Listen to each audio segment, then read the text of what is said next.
हरे कृष्णा आप सभी को। अ, आने वाली 16 मई को वट सावित्री व्रत का पूजन किया जाएगा।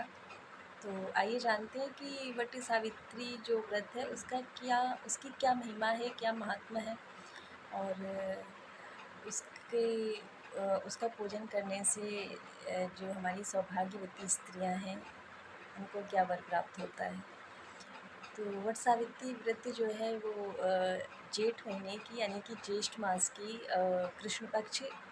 कृष्ण पक्ष की अमावस्या को किया जाता है हमारे नॉर्थ इंडिया में, उत्तर भारत में। और दक्षिण भारत में वट सावित्री व्रत का पूजन ज्येष्ठ मास की शुक्ल पक्ष की पूर्णिमा को किया जाता है। ये अंतर है उत्तर और दक्षिण भारत की महिलाओं में। जो सौभाग्यवती महिलाएं माता वट वृक्ष की पूजा करती हैं, तो ये पूजन जो है माता सावित्री ने किया था सत्यवान की दीर्घायु के लिए, उनकी उम्र बढ़ाने के लिए। तो इसी दिन हमारी भारतीय सौभाग्यवती महिलाएं अपने पति की दीर्घायु की कामना के लिए वट सावित्री व्रत करती हैं, वट वृक्ष की पूजा करती हैं।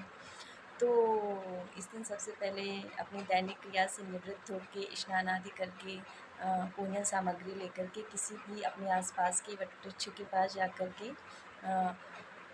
वट वृक्ष की पूजा करनी चाहिए। सबसे पहले जल अर्पित करना चाहिए। इसके बाद आप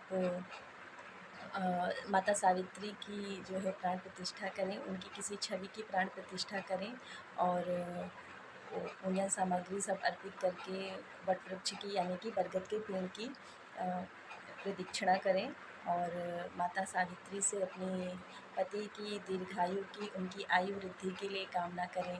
ऐसा माना जाता है कि इस दिन पूजन करने से ये लाभ होता है कि उस सौभाग्यवती स्त्री में अपने पति को यमपाश से छुड़ाने की सामर्थ्य आ जाती है। जैसे माता सावित्री ने यमराज जी से अपने पति सत्यवान के प्राण छुड़ा लिए थे और उन्हें पुनः वापस पा लिया था।